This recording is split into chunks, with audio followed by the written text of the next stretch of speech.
Bonjour et bienvenue à vous sur actunautique.com, Nicolas Venance. Assurer un bateau n'est pas obligatoire en France. Assurer une voiture l'est, mais assurer un bateau, aussi étonnant que ça puisse paraître, c'est pas obligatoire et bien souvent un bateau est plus cher qu'une voiture. Pour aborder ce paradoxe, je vous propose d'aller à la rencontre de Lionel Boisméry. Lionel Boisméry, c'est le patron d'April Marine, un des principaux assureurs de bateaux en France. Lionel, bonjour. Bonjour Nicolas. Alors Lionel, aussi étonnant que ça puisse paraître, assurer un bateau en France, c'est pas obligatoire.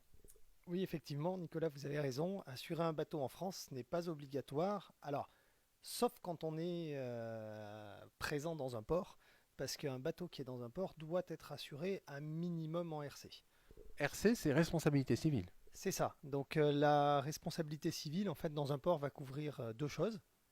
Elle va couvrir d'une part les dommages faits aux tiers, donc les dommages qui sont faits soit au port, aux installations portuaires, soit aux bateaux des autres plaisanciers. Et ça va aussi couvrir une chose importante qui est le retirement. C'est-à-dire que si le bateau coule dans un port, il faut être en mesure de le sortir pour libérer la place. Mais si on est juste en responsabilité civile dans un port, si le bateau coule, on a perdu son bien, on est remboursé de rien du tout. Alors oui, exactement. C'est la responsabilité civile ne couvre que les dommages aux tiers, aux autres personnes, mais en aucun cas le bateau, notre bateau. Donc effectivement, si le bateau coule, il n'est pas remboursé, bien sûr. Alors, responsabilité civile, c'est-à-dire que si je rentre dans un port et que je frotte un autre bateau, que j'endommage un autre bateau, là, la responsabilité civile va fonctionner. Oui, c'est exactement ça. Elle sert à ça, c'est-à-dire à se prémunir du risque financier d'abîmer le bien d'autrui. Juste à titre anecdotique, on a un client qui a récemment heurté un bateau, un gros bateau, un yacht avec une très jolie peinture couleur marron glacé. Coût de la réparation, parce que c'était un très gros bateau, 76 000 euros. Bah, bien évidemment, il était content d'être assuré. Effectivement, on pense à la facture et puis au ouah qu'on pousse quand on voit la facture de bateau. Mais alors, responsabilité civile obligatoire dans un port, mais si par exemple j'ai mon bateau sur remorque, j'ai pas besoin de l'assurer. J'ai pas, là aussi, je l'assure pas. Alors, c'est un petit peu plus compliqué que ça. La réglementation fait qu'on n'est pas obligé d'assurer une remorque si elle fait moins de 750 kg, parce qu'elle n'est pas immatriculée. En revanche, dès qu'elle est immatriculée, elle est obligatoirement assurée à minima en RC, parce qu'elle roule comme un engin roulant sur route. En revanche, ça n'assure pas le bateau. Donc ça veut dire qu'on est en toute légalité, on peut conduire sur route avec une remorque assurée, mais qui ne va pas couvrir le bateau en cas d'accident. Et donc le bateau, lui, si on a un problème en utilisant ce bateau non couvert par une assurance, c'est 100% de risque. Ah bah c'est exactement ça, c'est 100% risque, c'est-à-dire qu'un bateau qui va, imaginons, un bateau une remorque qui tracte un bateau, qui se retourne et qui est assuré uniquement au niveau de la remorque va être assurée, mais pas le bateau. Donc le bateau ce sera à vos frais. Donc oui, oui, bien sûr. Oui.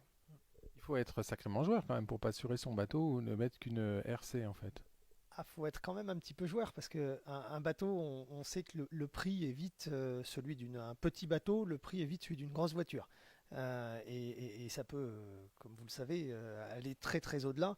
Donc bien évidemment que la couverture du capital et la couverture financière en cas de sinistre est hyper importante. Oui, bien sûr.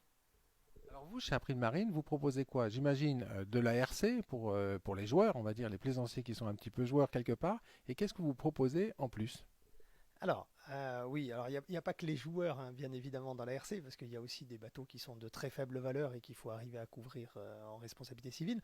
Mais on a plusieurs contrats. On a des contrats de RC seuls, et puis on a surtout des contrats multirisques, qui sont eux des contrats qui vont couvrir différentes choses pour le plaisancier sur le bateau, et surtout le risque de sinistre, en fait, de réparation, de perte du bateau, où là on va venir couvrir le risque financier lié à un élément aléatoire. Alors oui, parlons, quand on prend une assurance bateau multirisque, qu'est-ce que vous couvrez chez April Marine? Vous parliez d'un sinistre. Un sinistre, c'est quoi? Alors, un sinistre, c'est quelque chose qui est aléatoire, donc par nature. Donc, c'est par exemple aller talonner une roche. C'est par exemple une tempête. Une tempête dans un coin de France ou en mer qui va faire des dégâts sur le bateau. Bah, ça, c'est un sinistre. Aller talonner, je disais tout à l'heure, aller talonner une roche, ça, c'est un sinistre. Avoir des coup de vent et puis venir taper malheureusement sur un quai et abîmer pardon, le bateau, son propre bateau, celui d'autrui, on en a parlé tout à l'heure avec la responsabilité civile, mais son propre bateau, ça c'est un sinistre. Donc tout ça c'est évidemment assuré par les assurances plaisance. Alors vous, qu'est-ce que vous proposez comme garantie par rapport à ça? Quel type de remboursement? Alors, on a plusieurs types de produits, mais le principal, c'est tout ce qui est ce qu'on appelle les valeurs à neuf. Ça, c'est important pour un plaisancier. Les valeurs à neuf, ça veut dire que pendant une certaine durée, chez nous c'est 5 ans, on va assurer le bateau sur sa valeur d'achat. Ce qui est important parce que ça veut dire que au bout d'un certain temps, vous avez un dégât sur votre bateau. Enfin, dégâts, vous perdez votre bateau, hein, pour être clair. Le bateau coule, il prend feu. Et ben nous, on va vous remettre en situation d'acheter un bateau au même prix que celui que vous avez acheté. Ça, c'est pour la partie, ce qu'on appelle perte totale.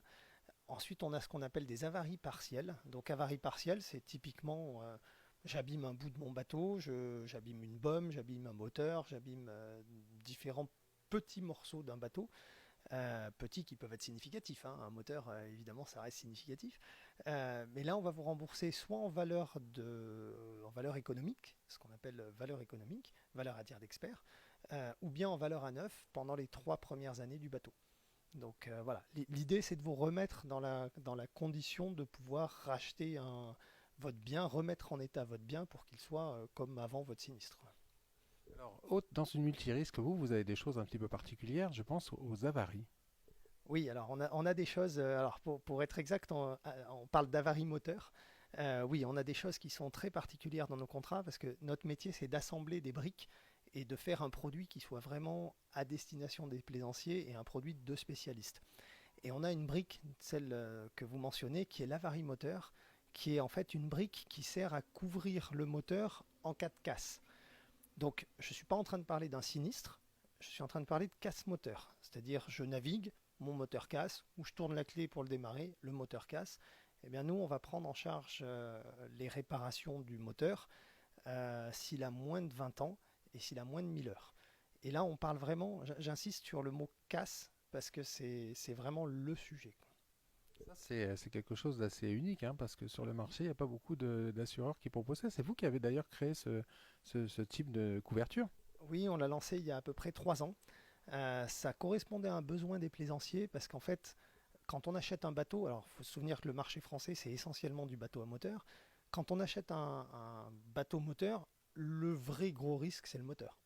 Donc, bien évidemment, le plaisancier, quand il achète un bateau moteur, il veut être sûr que son moteur va durer et va être en bon état de fonctionnement. Et ben nous, on vient justement pour le rassurer sur cet élément-là et lui dire, ben, ton moteur, aujourd'hui, tu achètes un bateau, ton moteur est garanti pendant X années jusqu'à sa 20e année. Alors vous avez aussi des choses qui sont assez étonnantes. Vous proposez, alors, dans le désordre, hein, parce que je ne suis pas un spécialiste de l'assurance, mais une conciergerie. Vous envoyez la météo par email. euh, Plein de services qui viennent faciliter la vie des plaisanciers. Alors c'est ça, c'est exactement ça, vous l'avez résumé. L'idée c'est de faciliter la vie des plaisanciers. Donc nos produits en fait sont faits avec beaucoup de services, beaucoup de garanties qui sont des choses qui simplifient la vie du plaisancier. On est plaisancier, on se met à la place de nos clients et on construit nos produits pour que ça réponde à leurs besoins. L'exemple que vous mentionnez, par exemple la météo, oui, nous on envoie un bulletin météo à nos clients tous les jours. Il choisit en fait le lieu où se situe son bateau. On lui envoie tous les jours un mail avec les prévisions à 5 jours. Et s'il le souhaite, on peut même y attacher les fichiers GRIB pour qu'il puisse les intégrer dans son logiciel. Un autre exemple, vous parliez de la conciergerie, ça c'est notre Nina. Nina est au service de nos clients. C'est une conciergerie virtuelle où vous pouvez envoyer un mail, 7 jours sur 7, 24 heures sur 24. Vous lui envoyez un mail, par exemple, bonjour, je souhaite réserver une place de port à Porquerolles pour dans 3 jours. Soit Nina va directement réserver la place de port, soit elle va dire bah j'ai pas trouvé de place de port parce que on est le 14 juillet dans 3 jours et que du coup c'est complet. Par contre, elle va vous proposer une solution alternative de type j'ai trouvé une place à Gien et elle va vous proposer de la réserver. Une autre utilisation, c'est par exemple, vous arrivez dans un port, vous vous faites mal à l'œil, par exemple, je ne vous le souhaite pas, mais on ne sait jamais. Vous pouvez dire à Nina, Nina, j'ai besoin d'un ophtalmo d'urgence. Est-ce que tu peux me trouver un rendez-vous? Et là, elle va chercher, elle va trouver un rendez-vous. Alors peut-être pas dans le rayon de 300 mètres, mais elle va vous trouver un rendez-vous dans les 2, 3, 4, 5 kilomètres, mais assez rapidement. L'idée étant de gérer l'urgence. Donc voilà, elle est là pour vous accompagner alors, dans votre vie de plaisancier, mais aussi toute l'année. Pour réserver un restaurant à Paris, j'imagine. Par exemple, pour réserver un restaurant, pour trouver un bien d'occasion, vous cherchez une pièce, alors qu'une pièce moteur, une montre, n'importe quoi, elle est là pour vous aider. L'idée, c'est de vous faciliter la vie. Alors dans le même ordre d'idée, vous envoyez directement les contrats d'assurance au port de plaisance pour éviter que le plaisancier le fasse. Ça, on comprend tout de suite quand on a un bateau, l'épine du pied que ça enlève. Moi, je voulais parler en conclusion d'un dernier service que vous proposez, c'est l'assistance et le remorquage. Ça, c'est étonnant. Oui, alors ça c'est étonnant pour un plaisancier, vous avez raison de le dire comme ça. On a lancé ça en 2012. Et en fait, l'idée au départ, c'était de dire, nos clients sont souvent des automobilistes, évidemment, enfin, comme tout le monde, et ils ont l'habitude de la panne 0 km, de l'assistance 0 km. Ben, on a essayé, pour faire simple, de faire exactement la même chose en plaisance. Donc, en fait, ce qu'on a mis en place, c'est que c'est un service d'assistance où vous êtes en mer, vous tombez en panne, ce qu'on appelle une panne immobilisante. Au lieu d'appeler la SNSM, au lieu d'être en panique, eh ben, vous pensez à appeler April Marine Assistance, pour être très précis. Et là, on va s'occuper de vous. Donc s'occuper de vous, ça veut dire quoi? Ça veut dire, dans un premier temps, on va essayer de diagnostiquer la panne. Donc on a des techniciens au téléphone qui sont des spécialistes nautiques, hein, bien évidemment, qui vont essayer de vous dépanner. Ils vont essayer de trouver la panne et de vous faire repartir. Alors ça, s'ils arrivent à vous faire repartir, bah génial, vous avez sauvé votre journée de navigation, ça c'est juste fantastique pour un plaisancier. S'ils n'y arrivent pas, on va vous envoyer un bateau qui va venir, donc avec un technicien, qui va venir soit réparer sur place, ça c'est le meilleur des cas aussi, il répare sur place, on n'en parle plus, il repart, terminé, vous continuez votre journée de navigation, soit il va vous remorquer jusqu'à un port, et là vous pourrez faire vos réparations. Et dans ce cadre-là, il y aura prise en charge de 2 heures de main-d'œuvre du concessionnaire, du technicien qui va réparer votre bateau. Tout ça, c'est pris en charge par l'assurance. Donc l'idée de l'assistance à quai en mer, c'est vraiment aussi de sécuriser le plaisancier et de lui donner toute la sérénité nécessaire quand il part en mer. Parce que bah, bien évidemment, c'est pas pareil que de tomber en panne au rond-point du coin, hein. Donc voilà, on est vraiment là pour essayer de simplifier les choses, de faciliter et de rendre la vie un peu plus sereine pour le plaisancier. Donc, chez April Marine, vous voulez rendre la plaisance plus facile? C'est l'idée, tout est fait comme ça parce on est très nombreux dans les équipes à être plaisanciers et avoir une certaine expérience du nautisme. Et bien évidemment, en se mettant à la place du client, eh ben, on arrive à faire des choses qui font que ça simplifie la vie.